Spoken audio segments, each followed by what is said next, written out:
I don't know if they showed it in the thing, but there's like I forgot all these weird things you can find in Fallout. Sugar bombs.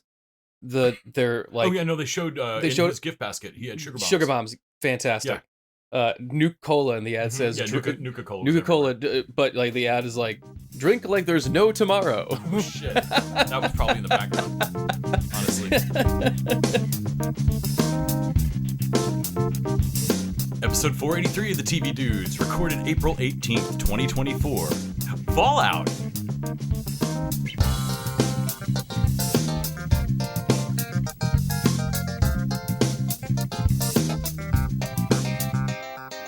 This week, we're chatting about the most fun you'll ever have in an apocalypse, Amazon Prime's new series, Fallout. Pod never changes. That's right. We'll see if it lives up to the games. There's games? Yeah, oh, God, a gamut. Of course, yes, there are games, and you know what? That they even made them so they can go in your home, and you don't actually have to go to the mall anymore. You Gen X son of a bitch! Like a pinball game? Like, dude, I'd play a Fallout pinball game. Son of a fucking unbelievable. Get the extra balls off the ghouls. There's probably fanfic about that already. Well, we'll see how it stacks up to the games, unless we'll just enjoy it as a television show Yes. with no further context needed. Yes, I will enjoy it like a TV show from the before times. Might have starred that Western fella. I would play a video game with Walton Goggins, though. Is there a video game with I like would, honestly, I would play. Is there a Western video game with Walton Goggins? Like, if he's not in Red Dead Redemption, like, what are we even doing here? Someone fucked up. Right. What are we even doing here? Yeah, before all that, I'm Nick. And I'm Les. And we're the TV Dudes. This week on our social medias, we've been asking more of the tough questions, and y'all answered. Let's tune in the TV Dudes. This week, we kept it simple. Best lawyer show. Go. Nick, more than medical shows, do you watch? I know you watch more lawyer shows. I'm beginning to see a pattern here of Yes. like medical shows and lawyer shows. I do like lawyer shows in the fact that they, not unlike pop shows, they're just procedural, and you can come in on any commercial and know where you are in the story. It doesn't even really matter. I only really have one that really even comes like into my mind as top, and it won't be beaten up by anything else. I think it's Boston Legal. Yeah, I know you're a huge Boston Legal fan. You've watched some of the ones that it's spun from, but I think Boston Legal holds a special place for you. Well, people know, like there was a whole generation of people that knew James Spader as a heartthrob of like a teen heartthrob of the fucking 80s. Yeah, Brat Pack. Yeah, and I'm like, man, it was him and Denny Crane and William Shatner, and their relationship got me through some hard times in the mid 2000s. Like, I always thought their relationship was special and like old male. It was one of the only examples of older male friendship before Scrubs came out, of like, hey, two dudes can just like hang out and tell each other they love each other without it being gay. For me, I mean, I've got a favorite near and dear to me that I'll talk about in just a moment, but I wonder what that could be. I did crack up with some of the other answers.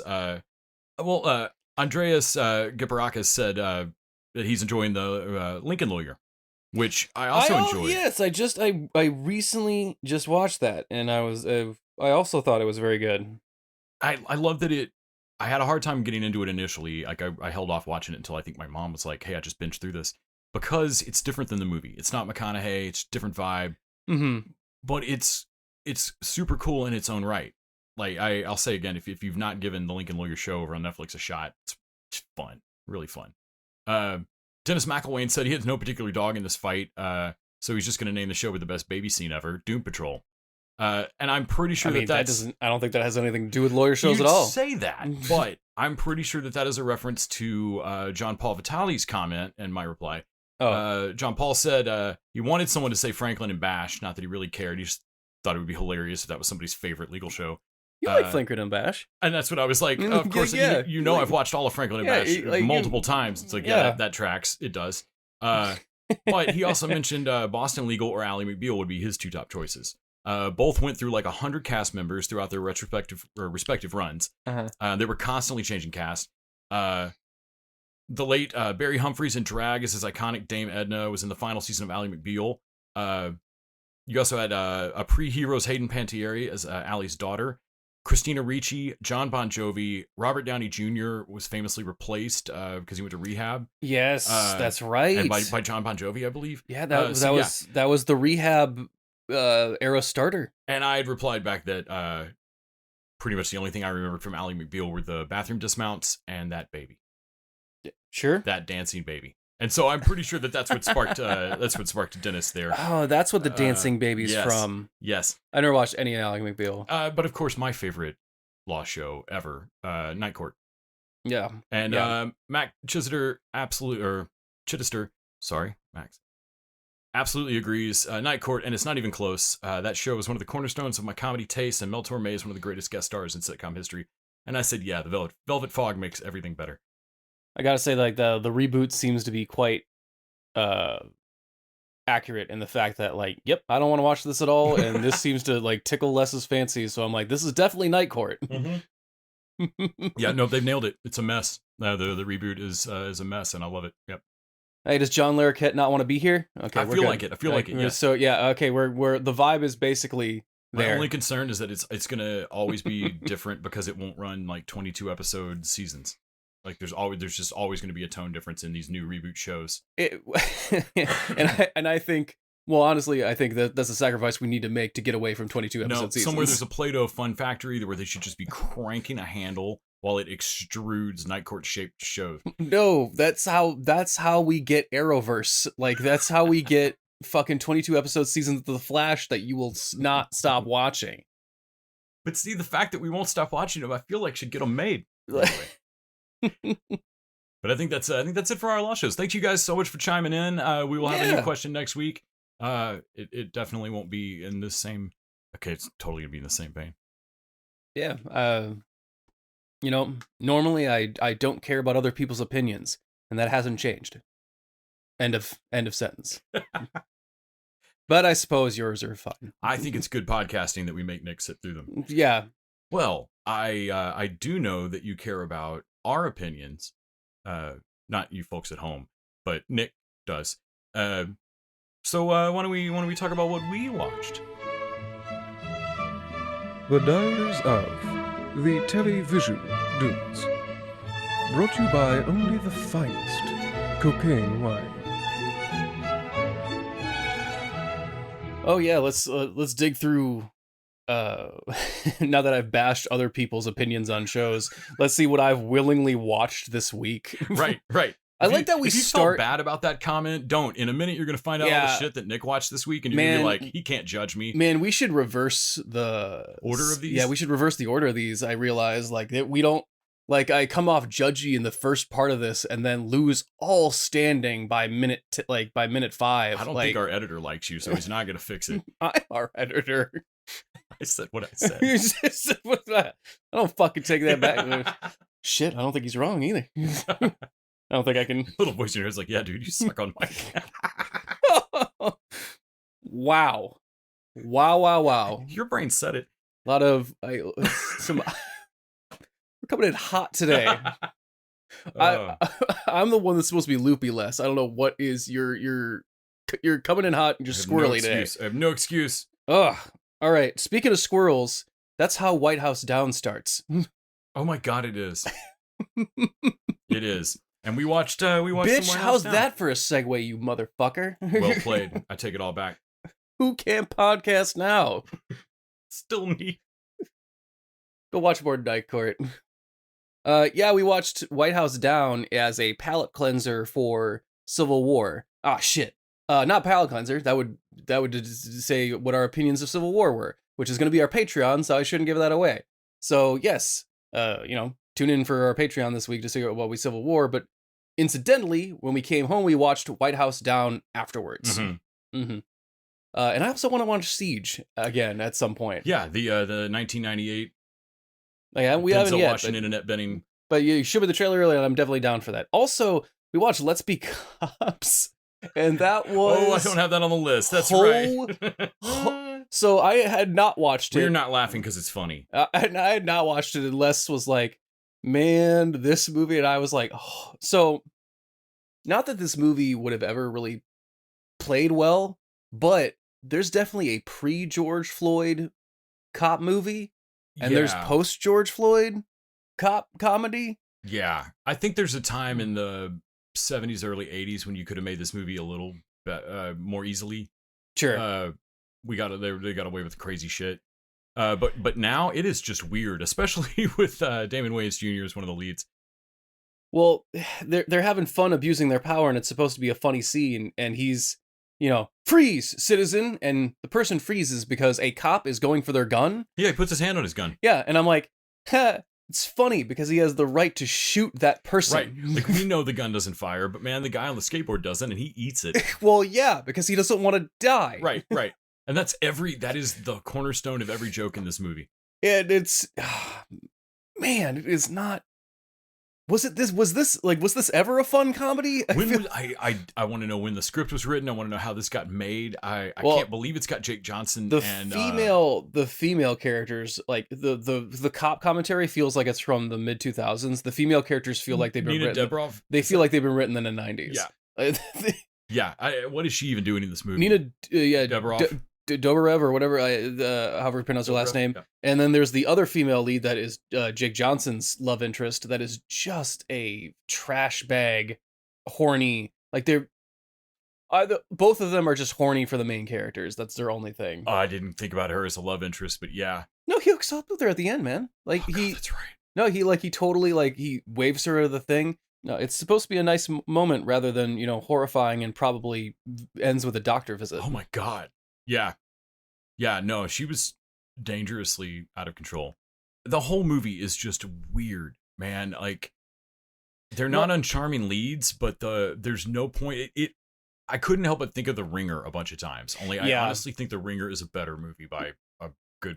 Well, The Ringer knows who the bad guy is, right? Like at least, or at least talks about the problem. Well, I mean, the Ringer makes a point of talking about the problem here. And Let's Be Cops makes a point of not talking about it. Nope. Damon Wayans Jr. at one point says, like, oh shit, I'm black. I can't be. And when he gets pulled over by a cop, like, okay, so this movie does know. Like, just play cool, man. I can't play it cool. Like, so this movie does know what the main issue is here, like, about policing. But weird, just a weird energy for a comedy. And it kind of makes me, like, as far as a weird energy I watched a little bit of American Horror Story from what you were watching, of Delicate. That's the new season, right? And that has a opposite weird like horror energy of what is this season about and trying to do? Yeah, so American Horror Story Delicate came back, which style for like the second half of their season. They got strike interrupted, and I had to look up like what was going on with this. This season's based on a book, and I don't think they should do that for American Horror Story because we've seen with Three Body, with other things, there's always problems adapting a book, but this isn't just an adaptation. This is adapting a book to the American Horror Story house style. Is that book The Diary of Anne Frank? No. Then I'm not interested. But like it's the book sounds like it's got some creepy stuff going on, but in a different tone than American Horror Story. But when they have to make it in America, so like a lot of my frustration and disappointment with this season isn't that it doesn't seem like it could be an interesting story. It's a weird American Horror Story season. Mm-hmm. Well, events don't seem connected, dude. Everything they've played so much with what's in the main character's head, Anna's head, and like who's fucking with her and stuff. Even in the seasons I'm not a big fan of, like what was the circus season called? But the Freak Show season. Freak Show, or was that what it's called? Freak Show. Even the Freak Show season, it had a bunch of crazy events that happened, but they fed off of one another and snowballed as far as because that crazy thing happened, that put this person in the line of fire, and because they got killed, now that person's out for there's a cause and American Horror Story lives off cause and effect. This movie just feels like this season just feels like a ton of shit's happening to this woman, and I'm not quite sure what of it matters yet. Yeah, and that's a weird place to be at 6 episodes in, almost 7 episodes in now. That said, when you watching it does better. It feels less disjointed when you can binge it. So the break in the season did not help them, because when I watch 2 in a row, I find myself mad that the third one's not there. Well, I mean, no break in the middle of a production is gonna is helping anybody. Because if you plan on a break, like Arc, we just watched Arc that has in 2 parts, right? And they planned on like, okay, so our thing got broken up into 2, so let's end on a, not a season ender. There's still like story to do, but like let's end on a big victory for the good guys. Like they haven't gotten the MacGuffin they need, but they get a big victory, and we'll go out on a nice thing until we come back with part 2. Like you can plan around a break in your schedule. You can put a stop point, like a season ender. Yeah. Yeah. No, what happened to here and to Chucky was literally just an unplanned stop. No, you're just gonna fucking cut off and stop, and that it can't help but halt momentum, which is why I'm so mad that Elspeth got fucking tanked after like why they cut the month and month and 2 weeks, month and a half. There's a maybe not so much anymore with streaming, but there is a building momentum that accumulate and is important. But I don't know. Obviously, I don't think they're ever going to get better than the slasher season 97. I believe. Still my favorite. Yeah. Or 87. Yeah. Or 85. 85. I'm thinking of 80 something. I'm thinking of the Netflix thing that was Fear like 90 Fear Street 90. Yeah. I also watched speaking of spooky, I watched the new episode of Ghosts. I feel like that's a sitcom that's really finding its... Man, I've let a couple ghosts pile up on me, so now I can treat really myself. Fun. I can treat myself to a nice long stint of ghosts. They have the newest episode. They have a poltergeist.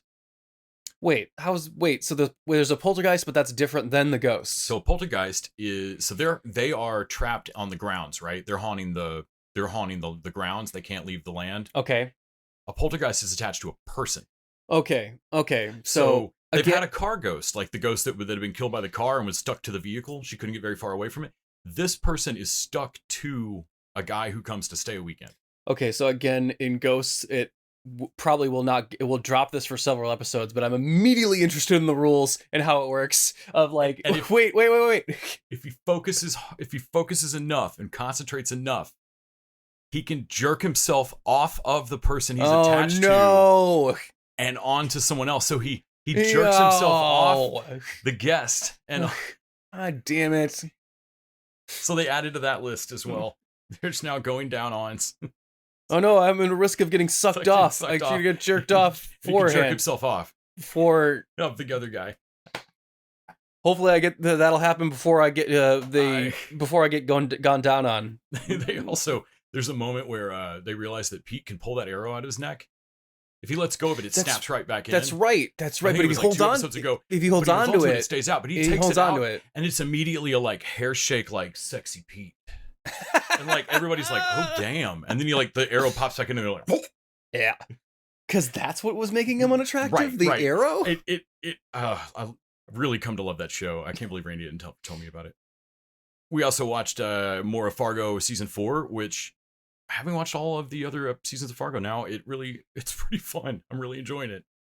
I'd say if you abandoned it, give it another shot. If you're jonesing for more Fargo after that great season 5. We kept up on The Rookie, though it had a bye week this week. Yeah. What the fuck's up with that? So wait, but we caught The Rookie afterwards, which we didn't talk about last week. What was the fucking? Well, because they almost adopted a kid, now they want a kid. They want a kid, and then Chen and Brad break up Tim Bradford. Yeah, Brad Timford. Tim Bradford. Yes, they break up because of Tim keeping the secret of his David Dastmalchian. Which Tim breaks up with her over it? Of him keeping a secret? Yep. God damn it, Tim. Your weird Tim test bullshit. This is what dating was always going to be like, though. Right. Looking around for stuff to watch, I rewatched a couple of episodes of The Recruit over on Netflix, which... Oh, yeah. It's just a goofy, fun little series. Kind of dig it. There's a murder bot in the fucking closet. That thing's amazing. Okay, so that whole episode is fucking amazing. So we'd have to report this if we stop the experiment. Okay, so hear me out on this. Just close that door. How long does this battery last? Forever. Thousands of years. Cool. Great. So we're gonna. That's after my retirement. So that's officially not my problem anymore. So also watched a documentary on Clue. That was really fun. It was over on Amazon Prime. Yeah. Man, They didn't interview Landis. There were some people that did not, but they interviewed Michael McKean extensively, Leslie Ann Warren, bunch of really great interviews with everybody. I haven't seen. You said it was more of a fan type. Like, it's fan made, but dude did get some access, and it's because he got some access, and he must have known some people, but also his equipment, and like I haven't seen a documentary with that shitty a sound in a while. Every time it cuts to him, he's usually driving around, and the rip of the video was the wrong scan rate or something. You can see those weird lines in it when you rip animation wrong or whatever. Well, not a single person has laved up. Like, no, nobody. And it's from what I'm hearing, I'm like, oh man, they don't even have a boom mic. He's catching it whatever microphone is on the camera, the digital camera he's recording it. Of course, we also we went to the theater and watched Civil War, which we'll talk about on Patreon. Mm-hmm. And then we came home, and because we were on our minds, we watched White House Down, which I believe was over on Max, I think. Yeah, I think it's a Warner Brothers movie, right? Yeah. So well, there's no way we don't end up partly discussing White House. Roland Emmerich is the king of making a smart dumb movie. Oh my god, yes. Like we shit on him and for like a lot of his dumb big action things, but we notice a lot of like Channing Tatum does talk to a squirrel in the beginning of that movie, so that we know he's a relatable character and cannot abide a cute antagonist like to him. Like there's a lot of little things like one of the villains is diabetic for his like, and James Woods offers that villain a cake, and he's also a villain. Like, okay, that immediately signals to me that these two villains have not met each other, right? Or at least aren't. This is alliance of old friends. This is alliance of convenience. They're not old friends because he doesn't know he's diabetic, and also James Woods is kind of a dick for offering him cake. Like, hey, Jason Clarke could die. Like, don't fucking right. Like, dude, like, his foot might fall off. Like, be like. Yeah, I want to take all this fucking Kevlar off. I wanted Jason Clarke to be like again, like for the third time. The third time, I'm diabetic. Like, stop shoving cake at me. But yeah, I forgot Jamie Foxx was doing the Obama impression, and yeah, he is a little bit our Obama president there. Yeah, and man, he's irrepressibly Jamie Foxx. He's so fucking good. Yeah, you just gotta love it. Yeah. The explosive used at the Capitol was a diversion. There's gotta be a bigger play. Like what? There's only one way to find out.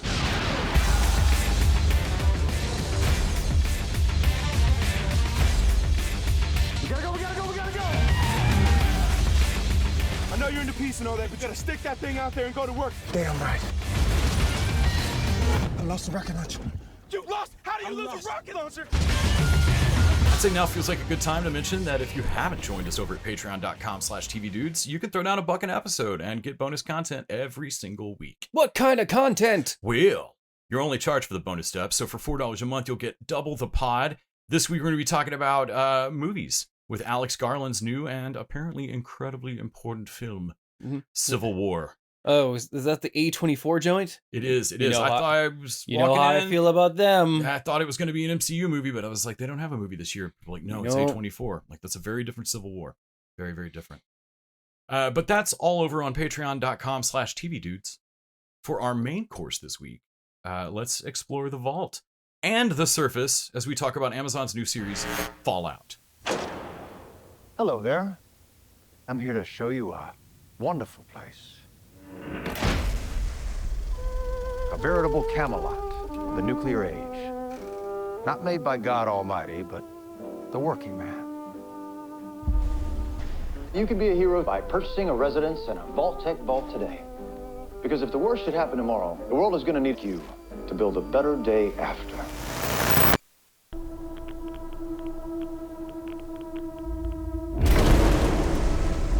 The mission of the vaults should be important to everyone. To come up to the surface one day and restart civilization. You told me what's happened in the last 200 years? Holy shit. You're an actual vault dweller. I am. I thought all you dipshits were dead. What you're doing is insane. I don't set the world. It isn't like the vault out there. It's big. Higher. I just want to start. I've had a rough week.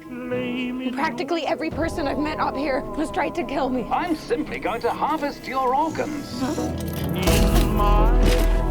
You need to go home. You come from a world of rules, of laws. You should not be alone. Why did you join the Brotherhood? To hurt the people who hurt me. People are going to come after you.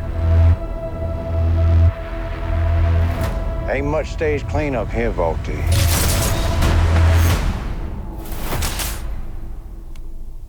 Well, now that is a very small drop in a very, very large bucket of drugs.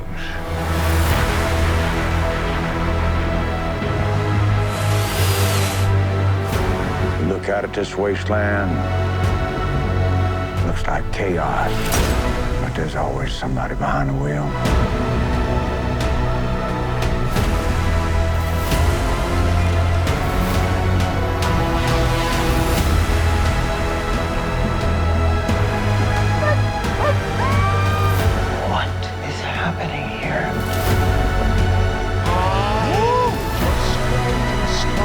Everyone wants to save the world. They disagree on how.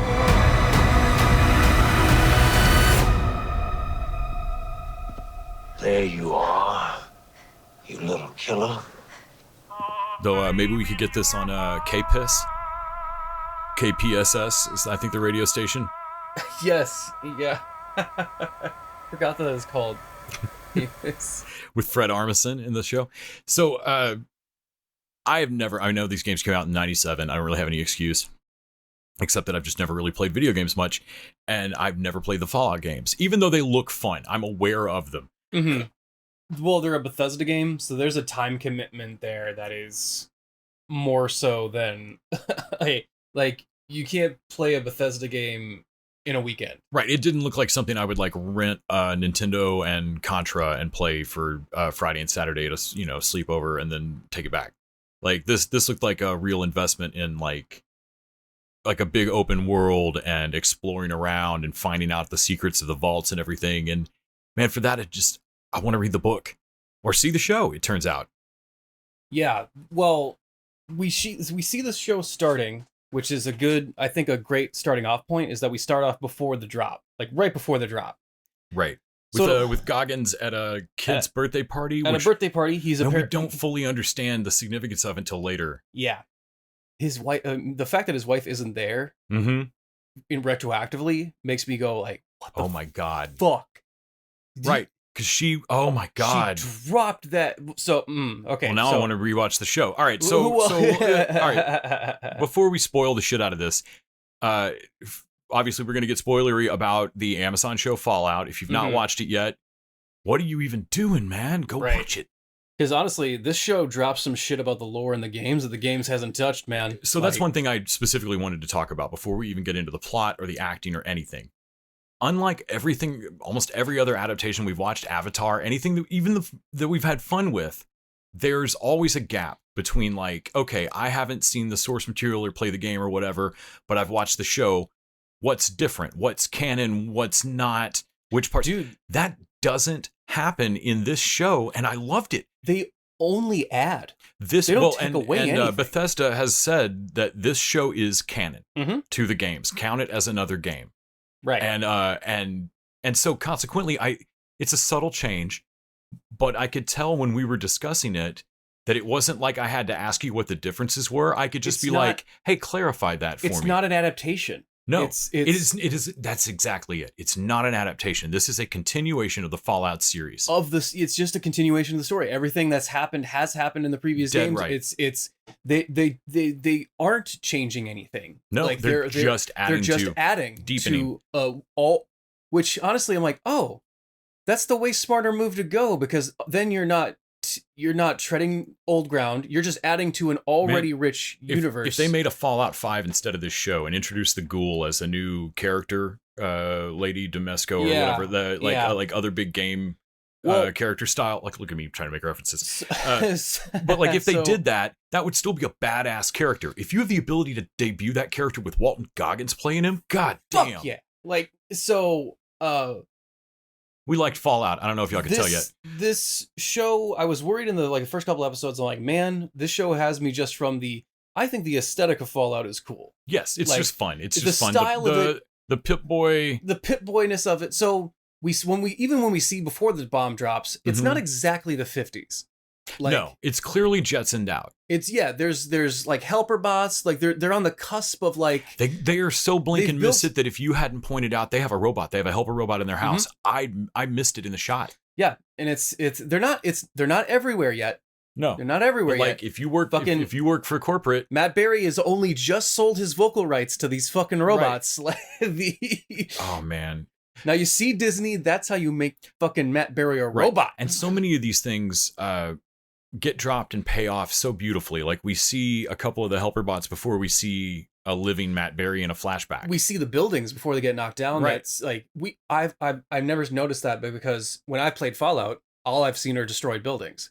I haven't seen that. Oh shit! Some of these buildings were like Tomorrowland. Yeah, like there was a different avenue of technology. Right. New Vegas looks awesome. Yeah, and then later that comes into what the stormtroopers called. God damn it! The Brotherhood of Steel. Yes, the Brotherhood of Steel are trying to find the old technology. Yes, like there's two diverging paths of technology. That in itself is like, that's a whole fucking show right there. That's interesting on its own. That's a cool... Right. And then there's the 50s, like, G. Willikers of the Vault. And so, and I'll tell you what, this show, it gets to its fucking premise. She's out of that vault. Right. She's out of that vault. They do the smart thing. They drop a 90-minute first episode, 60-minute other episodes. So you get 1.5 for the pilot. Basically, it's a two-part pilot. It's a two-part pilot. And they just get it out of the way right away. You get all the way through all the initial setup, and she's stepping out of the. It's often moving immediately. Ella Purnell playing Lucy. She is so great. Her American accent is so good. There's no weird. She is British, and it's unbelievable to hear her. It could be helping out that it's a 50. They're all doing this, okie dokie, this 50s weird, like. She was just on Fallon and had told a story about one of her first movies when she was like 15. She had just worked with a dialogue coach to get an American accent down. It was the first movie she was going to use it on, and she's like, I was 15, I didn't know, whatever. I tried to be method, so she just decided she was going to stay in the American accent on set so as to not lose it. Sure. And when she finally did her drop to her normal voice because she was tired one day around a coworker, like a co-star, they thought she was just being a weird 15-year-old and putting on like a pretentious Brit voice. And like she was like, I'm running around like trying to make them cups of tea and naming off kings and queens and shit, trying to prove I'm British. I had a similar She's a trip. So I don't know if I've ever said this on the podcast of what we do or whatever, but I narrate audiobooks, and I had a review one time where someone was like, this, which I narrated in a British accent through most of it until there was an American character at the very end. And the American character, I didn't put on a voice. I was like, oh, he's just American? I'll just use my own voice. And the review said, like, I really love the narrator. I don't know what's wrong with his American accent. And I was like, what the fuck? So... Stop doing the voice though. And of course, you could take that as wow, my British accent was so convincing. They didn't think they thought it was my natural accent. But of course, I can only take it as, what the fuck is wrong? So do I talk weird? Like, it's a Midwestern accent, but I also have traveled a lot. I watch a lot of British TV, and now I've lived in Texas a while. So it's okay. My voice isn't fucked up. My whole life has been plagued with am I being normal? Am I acting right? Am I being normal in this room? and you're triggering you're it. Fucking with me, man. I gotta record a whole thing, like a whole hour of this later. I cannot be second guessing what if I sound like. I did the same in Montreal, talking to like French speakers who barely had any English, who were going like, but you have a weird accent. Like, right. Well, you have a weird accent too, right, man. I don't know what I'm doing. I'll just drop to my normal Wisconsin, like how we all talk in Wisconsin. You don't know it, but like, it's just some meat that went bad. Don't worry about it. What do you call your dialect there, Dahmer? It's the Dahmer. It's the Dahmer. The Dahmer way. It's like the record's a little slow. It's just a little slow. It's not too busy, you know. like if Bell's palsy was addiction. What the fuck were we talking about? Obviously, Fallout. The end of the world. Yes. Yeah. Sorry, I got us off track with her amazing American accent. I cannot believe how much I enjoyed this show. It looks fun. I like the look of it, but I never played the games. Obviously, it didn't grab me that much. And so this was just definitely something. If Walton Goggins hadn't been in it, I don't know that I'd give a fuck about this show. The aesthetic was always going to be cool because it's just a kind of a cool aesthetic. The storytelling in it is surprisingly deep and complex. It's everything I found cool about Silo over on Apple Plus. Like all the physical mechanics of Silo, like that make it interesting. But done with fun and panache and style, and God, the surface world is zany and violent and fun, and yet somehow sad and believable. It's so weird. It walks such a great line. It reminds me of Silo by way of Future Man, I think is what I kept thinking of.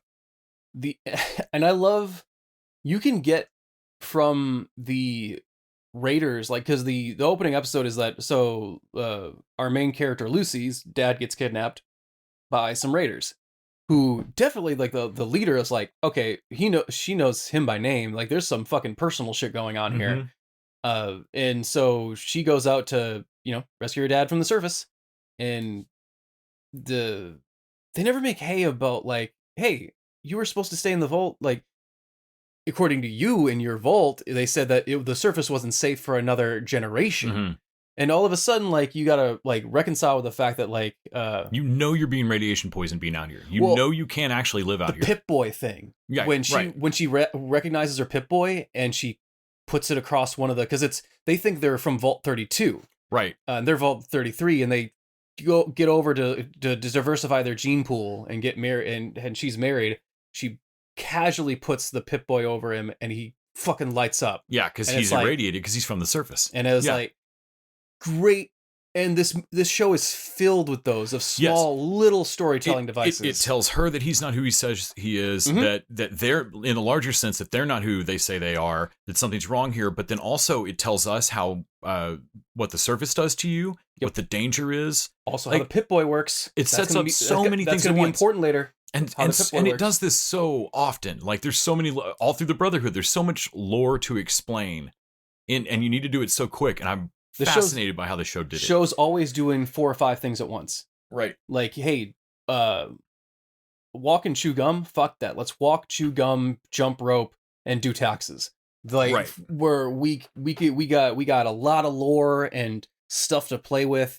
And the reflective storytelling, it's pretty basic on its core level, but the reflective storytelling of their respective journeys of Goggins as the ghoul and Purnell, is that her name? Ella Purnell. Ella Purnell as Lucy, how they both end up at the same spot at the end.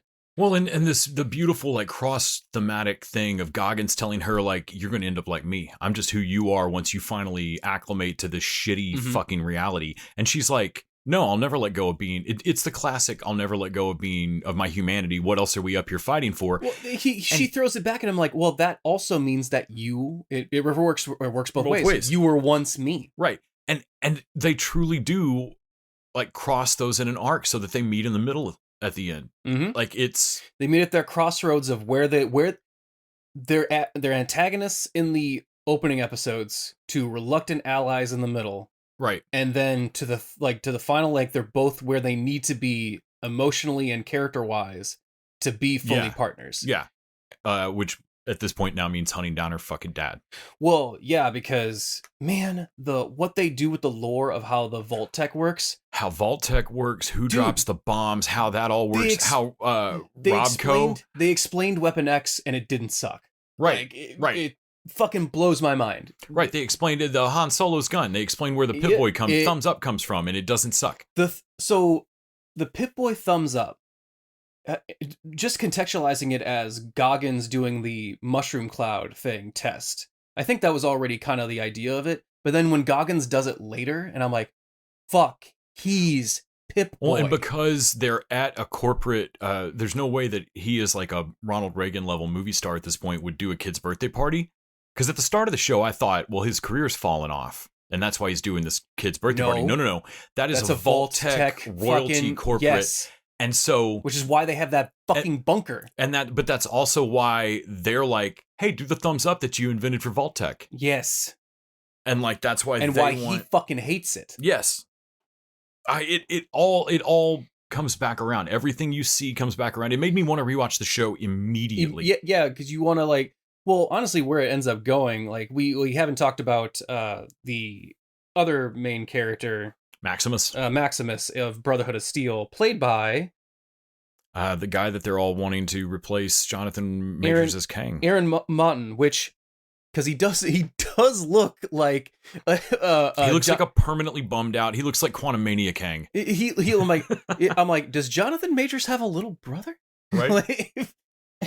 And man, he's part of and I'm like, the Brotherhood of Steel, I'm like, oh man, their armor, it looks so cool. It looks so cool that I forget that they are a suck-ass cult. And they're like, oh, right, they're a dictatorish cult. Right, and other people straight up call, people from within it call it out of like, dude, we're a cult. Yes. We're not great, man. It's bad here. And I'm like, yeah, no, Nazis have good style. Yeah, that's. Yeah. And they're branding's fucking good. square meals a day and the trains run. Well, like, I mean, honestly, like I love that he knows they're bad, but also they're who saved him. They show the vaults of like, I'm like, you're like, oh man, the vaults. Are you truly free in there? I'm like, they have Jell-O. Do you have Jell-O? Right. Like they have. Have you had an oyster? I've had an oyster. Yeah. Oh man, when he ends up being right, and she's like, "You were right about this place." No, I don't want to be right about it. I want to stay here and eat popcorn.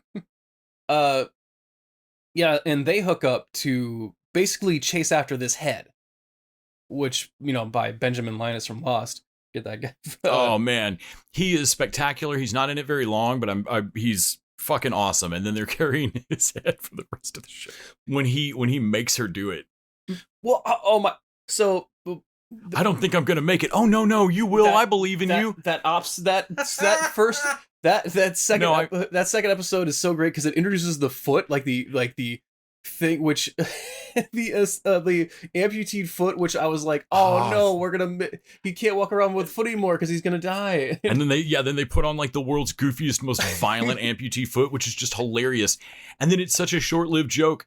Because that whole exchange when he's like, I don't think I'm going to make it. And she takes it as he doesn't believe in himself. He's like, I'm not going to make it. And he's like, no. I'm sorry. I said that wrong. I took a cyanide pill a few minutes ago. I get from what the context here. They've already shown us people dead from that. That's what's great. Yeah. That's how much deep lore there is. If you were paying attention, there was already a table with a family around it who ate the same thing. When Vault-Tec was selling vaults, they also... It's our most humane product. I can't believe it wasn't more popular. Plan D. It tasted like banana. Plan D. It tasted like banana. And I was like, my God, that's some fucking corporate, ghoulish, dark, and the... So like, hey, and I need you to cut my head off and take it to... And he flips out that like chainsaw sword thing. Which I'm like, a saw would work, right? Why does it have to be this scary sci-fi saw? But, whatever. Of course you're carrying that, bro. I feel like a good thing that we didn't know you because the fact that you have this and give off this evil scientist vibe. Also, speaking of doing 10 things at once, he's the reason we get introduced to Dogmeat. Absolutely. And then Dogmeat plays a huge role through the rest of the show. Fucking A is... Everything about this worked for me. Every single thing. Absolutely. The stupid Brotherhood, the Squires, the Knights, all of it. Well, even the where I thought in the middle it didn't track because I was getting weird about the timeline because they were talking about... The 200 years, but... 200 years, but then the Maximus was telling the bombs dropped when I was a kid. Right. So I was running through scenarios of like, were you cryogenically frozen? You didn't know it. Have they been lying to you about what's going on? Another sci-fi show. Has this happened twice? Have we gone around? Turns out, Vault-Tec just keeps nuking societies. Wow. That are trying to beat them to resettlement day. Because and Vault-Tec was like, we're going to resettle the surface, and it's even more petty than that. It is because Kyle MacLachlan's mad at his ex. Mm-hmm. It is so personal and petty. Yeah, and like no, but I warned people earlier about spoilers. I don't feel bad. No, we don't have a license and we don't have a proprietary patent on that society, on that utopia. So wipe it off the face of the earth. Yeah. So are we subtle? Yeah, it's our way or there's no highways. So having Vault-Tec be, honestly, I don't know why I didn't think they'd be this evil, but like honestly, just them sabotaging peace talks because they're in the moment in the meeting where the guy's like, "These vaults are an insane investment if we don't know there's going to be a nuclear war," and they're like, "Well, if you'll turn to page 16." Like, how are you going to guarantee investment? Right. Well, I mean, we drop it ourselves. I was like, that is next level, because before they were just in the apocalypse insurance fraud game of like, we're selling vaults on the fear of a nuclear apocalypse. So we're sabotaging peace talks so that there can keep being that fear. Mm-hmm. But it turns out what we really need is everybody to actually move into them. Walton Goggins' wife is who fucking pitches let's monetize the society that's after the fallout. I also love the establishment of the vaults as experiments. Which is great and hilarious, and everybody should go find the Wikipedia and just read down the hundreds of vaults. Man, even the running mystery is cool because Walton Goggins is talking with his wife, and it's like it's too bad we won't be able to bring the dog, and Walton Goggins just goes, "So who decided there's no dog?" And she's like, "Oh, it's just inefficiency." Something. Yeah, no, you but didn't answer my question. You didn't answer my question because that wasn't a rule yesterday. No, but who signed the rule change? So who's? She does not want to say her. And similarly, like there's so many great lines in this show when they are talking about what was the experiment in Vault 4, and and then they ask her, she's like, "Well, my vault's not like this," and they're like, "Well, what was the experiment in Vault 33?" And she's like, "There wasn't an experiment," and they all sit back like, "Yeah, okay." Yeah, okay. If you can't figure out where the product is, then you're the product. Yeah. The Vault 4 people give him the side eye, or Chris Parnell tries to with this one eye. If you're in the middle of if you're wondering who the mark is, it's you. It's you, man. Like that was a great moment. There's a great moment where like torture doesn't work. Like Walton Goggins is talking about like, dipping her, and we figured it out like he's like a couple seconds before. He's like, and I'm not arguing that it doesn't work. I totally believe that. Well, but it didn't what are you stop doing us this from then? doing it. Well, why are you doing this then? Oh, because I'm not torturing you. I'm using you as bait. Because bait works. But I also love his argument of like that. Like, oh no, this is very poignant in a nuclear apocalypse. It doesn't matter what gets proven to humanity. There are certain things that we will just keep doing. Yeah. And like you can show us over and over with infinite studies that torture pointedly does not get you what you want. Mm-hmm. People will lie or make up whatever just to get you to stop. Sure. And then separately, we know that and don't stop torturing. Well, because people want to hear it anyway. Like and you're frustrated and you're hurt and you want to believe that it will work this time because it's the same reason gamblers are like, well, the math doesn't work out on this, but I believe I can beat it. I'm specialer. It's going to work. It's going to work when I do it. So the gulpers. Like all the genetic experiments are cool, but the gulpers have. That's actually an uncle of mine on my mom's side. Really nice fellow. The fingers inside. What a great monster design, dude! And you see it for a few episodes before it's explained. It's so fucking great. I mean, it just pops up too. Like, what the fuck is that? Because there's something in the monster. Those fingers in the monster design are not just great design. They add just enough to the when you see it, even without an explanation, your brain know that. Wait, that's a human DNA. That didn't naturally occur without something going even wronger than I thought. That's not just like nuclear, because that's not radiation. How did that happen? Like radiation, someone drove that. I could see a radiation making a monster bear that fucks up. The cancer patchy irradiated bear with sores on it. Fuck yeah, radiation. Chernobyl did that. He doesn't have as much of a narrative arc as Lucy or the Ghoul, but even Maximus has a pretty cool arc of he's really not a great person at the start of it. He watches his first knight die. Right, which also the knights suck, so I get it, but also Maximus is not great. It was also it was Michael Rappaport, so like I mean, for most of the show we are really left to wonder to yourself whether or not you think Maximus put the razor blade in his and you're not shoe. Like you're not 100%. I'm like I don't think he did it, but also could he do it? That's a different question. Not sure. Like, Yeah. gun to my head, couldn't decide.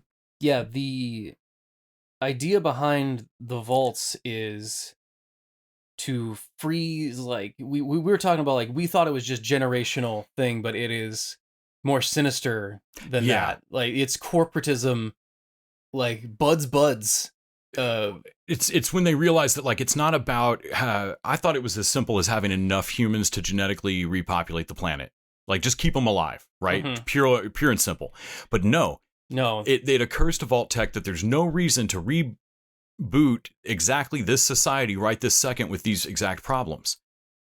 Why not reboot a better society? You have an ability here across generations in these vaults to train a new society of better consumers. Of loyal customers. And it is devastatingly sinister. But then when they take it a step further and are like, yeah, but diversity is what's really gonna, that's how we really succeed on brainstorming ideas like this. So they let all of their corporate partners of Vault-Tec sell the rights to those fucking vaults to like do whatever Robco and which is why some of the, like, in the games, I always thought, like, some of these are dumb. Like, these don't really, like, and but like, when one guy at the table's like, we could purposely overcrowd one.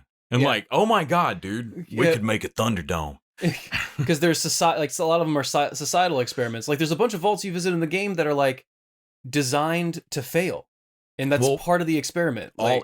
From what we were reading on them, all of them, as part of the experiment, are designed to get pushed all the way to failure. Mm-hmm. Except for Control Vault, because that's what her Control Vaults. Because I love that it was a small line in the middle before we get this reveal. But Walton Goggins' wife is like, well, I mean, we can always just buy our way into the vault. Like, no, we need to be in one of the good ones. Yeah. And he goes, what? Wait, what did you just say? What do you mean good one? What do you mean good ones? And like, the wife is not as slick. Yeah. Like, so the one with Buds in it, which is that middle management jackass, HRR&D. Yes. Is a sinister acronym.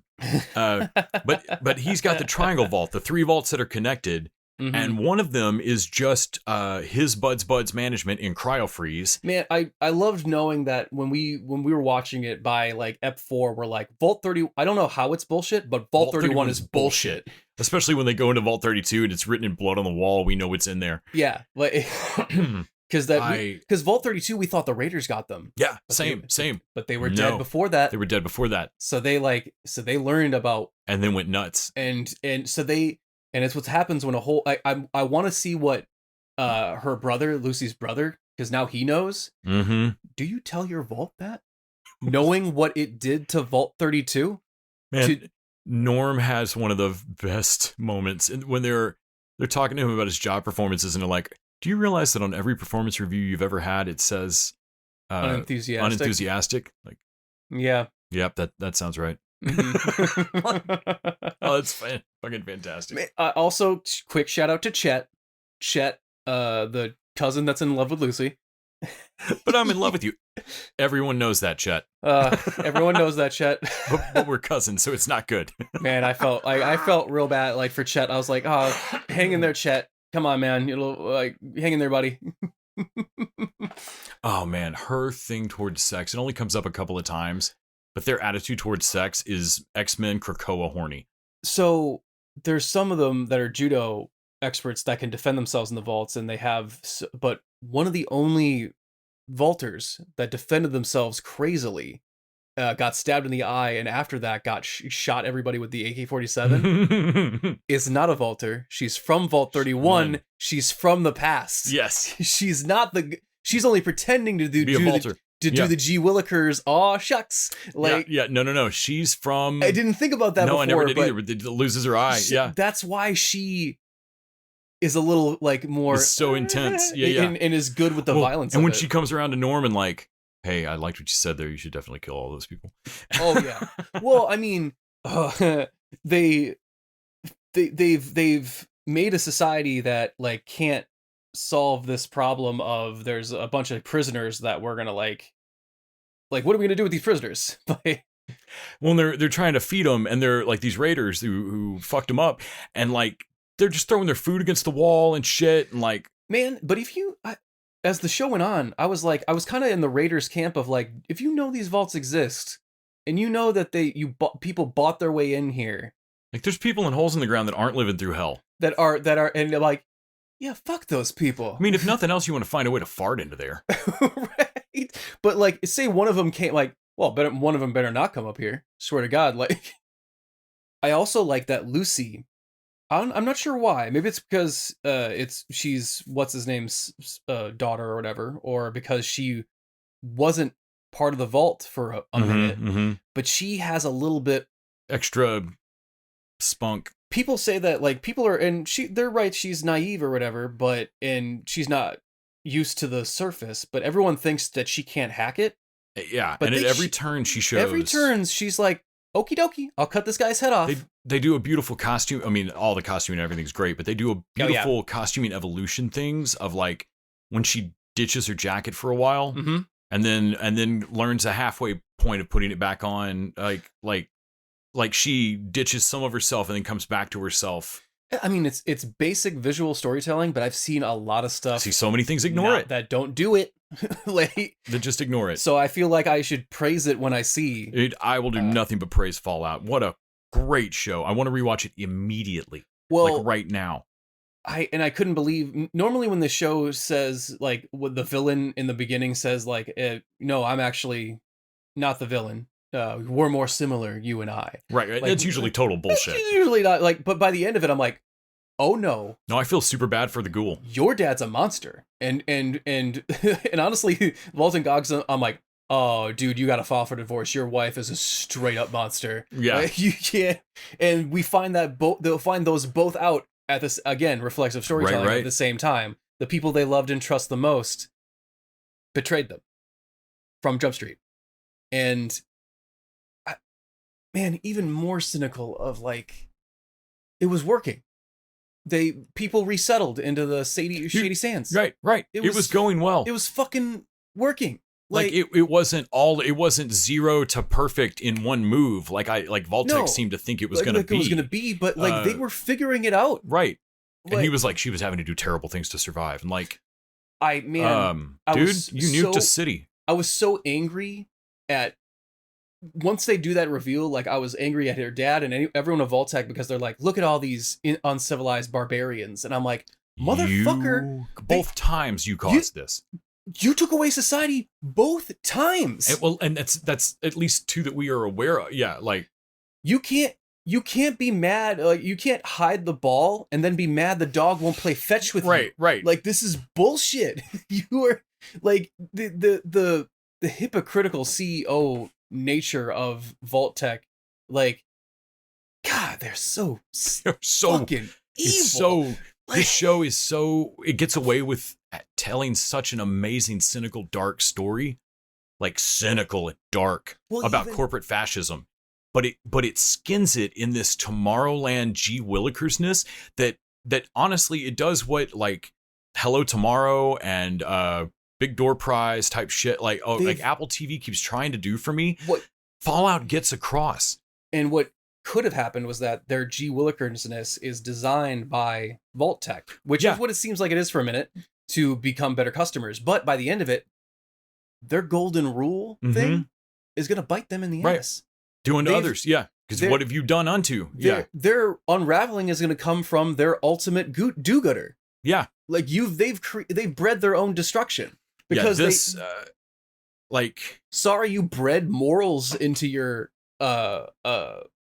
offspring, like your next generation, because like, man, her saying golden rule, motherfucker, like she finally swears. I'm like, hey, that's where you need to be at. Well, and this by combining these stories and like making it so like G. Willikers fun and goofy, but also just so fucking bitter.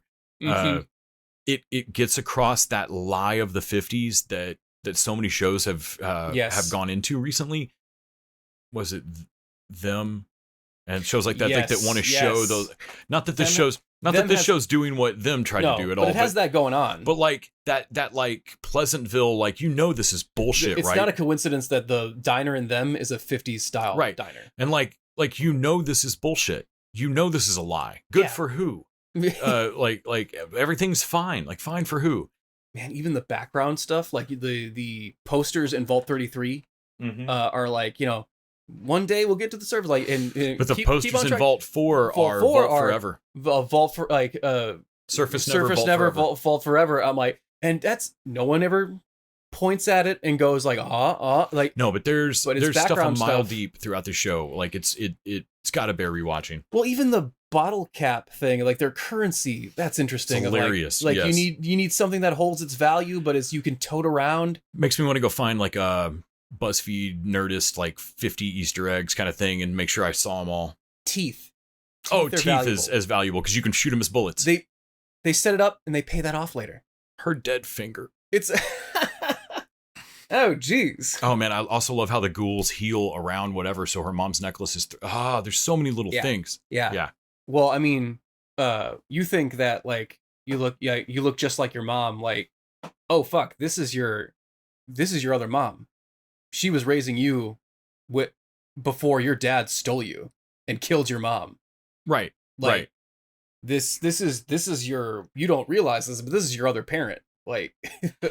So I also want to let folks know that you can reserve your very own spot in the vaults. You can call 213-25-VAULT. That's 213-25-VAULT to reserve your place now in one of Vault-Tech's premier vaults.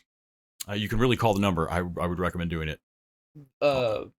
They pay off even just small things. Like there's a small scene where he's like, hey, can you repair this part of my armor, the Brotherhood of Steel armor? And Maximus needs that part repaired. And he needs 3 caps instead of the 2 he has. And it shows the teeth thing. Like, we'll buy teeth. Yeah, and he goes and gets a tooth pulled. It's like, here's an extra cap if you can do it fast. And she goes, oh, cool. And he looks at her like, there, I did it fast. Like, mother. And then they pay it off later when the people are fucking with his armor. And I'm like, and because I was thinking, you can't leave that armor for very long before. And he's like, step away from the armor. Good. It's so good. So, and then I thought, like, what a great setup for the funny thing. But then we see later, he gets shot with teeth. Do you think he got shot with his own tooth? Maybe. But he definitely got shot with somebody's tooth. There's a rotten tooth in his shoulder. There's a rotten tooth in his fucking shoulder. Because I was like, oh shit, teeth are hard, small projectiles. Right. And if bullets are hard to find, oh my god, the anything gun. Oh man, the gets a dull part shot into him. The fuck, amazing. Yeah, there's so much in this show that's so just fun. Amazing. Yeah, I absolutely loved it. I hope they get another season. I want to see this run like 3 at least. There's enough world here. Goggins gun. I don't even know what that. Dude, he just takes chunks out of people. It's fucking amazing. And then it ends with Kyle MacLachlan in the fucking Brotherhood armor stepping into the edge of New Vegas. And it's New Vegas, baby. I was like, hell yeah. We are primed and ready for a season 2. I cannot wait. Oh yeah. This get renewed? I don't know. It's got to, surely. I mean, we have not heard yet. Okay. As far as I know. I don't know if Amazon Prime does that. Like sometimes they do. Reacher got a season 3 the day before it. Oh, okay. Because I know like that's usually more of a Netflix thing, but the second season is all but confirmed. Yeah, I think I heard the reception for this was pretty good. I know that doesn't always mean numbers, but you know, I assumed some eyeballs were going to get on it. Yeah, the show has not been officially renewed, but it sounds like they will. I love this. You know, final thoughts. Everybody ought to go watch Fallout right now. Go rewatch Fallout right now. What a fucking blast. Borderlands has so much to live up to. Oh, man. Borderlands. They're not the same. I know they're not the same. I know that, but I mean, they're similar enough to where it's going to be a real bummer. Like Borderlands is going to be mad that it waited till the summer to open. There's no way casual viewers don't. There's no way like my mom doesn't go. Those are the same, right? Right. And shit. But yeah, like I realize all post-apocalyptic stories are westerns on some degree, but Walton Goggins really cranks that up to 11. Yeah, you said that you were like, I didn't think of the Fallout games directly as a western, but now I do, and like, yeah, I really don't remember when I played Fallout 3. I'm like, there's not really a lot of There's a dark stranger element, but he's more of a mysterious. He looks like the Twilight Zone guy. He doesn't exactly look like a cowboy, but. And I'm like, but the Western thing works for the ghoul and his cowboyness of his, and that would be what the movies he would be making in the 50s. Those were our superhero movies for a while. Absolutely. it explains why he has cowboy skills later, and he can work a lasso. Right. Like, it gives him necessary skills he's gonna need in the fucking apocalypse. And I also dig how everything works. Like the ghoul vaporizer things. How the other kid gets made into a ghoul, how all of the ghoul shit works. The loose explanations of all of it that are just enough to have it all hang together. Like, well, I forget which one of us said which, because he kills his ghoul friend earlier in an episode, and at the end, she has to kill her ghoul mom. Yep. And I think one of comes full circle. Well, it was like, oh, Walton Goggins you just shoot her mom in the head. I'm like, nah, she's doing it because it's now because she thought he was cruel for doing it, and they're both at the same fucking point. God, this show's good. It's good, man, and it looks silly. It doesn't look like it needs to be this good, and it fucking is. And then I watched so many other things that look so Ripley. Important. Ripley can eat a dick. It's going to show you every single step of him eating that dick. To the point that you're going to wonder why we don't skip some of these steps. Yeah. Yeah. Well, I think that about does it for us. Tune in next week when we're going to talk about Dead Boy Detectives over on Amazon. Is that also on Amazon? That's on Netflix, right? What the fuck am I doing? Let me redo that. I'll load it up on my Pip-Boy. Tune in next week while we talk about Dead Boy Detectives, which I believe is on Netflix. Oh, I'm not really lost. Shit! Yeah. And also, don't forget to, check out our Patreon at tvdudes@patreon.com. Check out all our, back catalog of, I want to say, a solid decade. Like, I wasn't on all of it. There's a ton of them.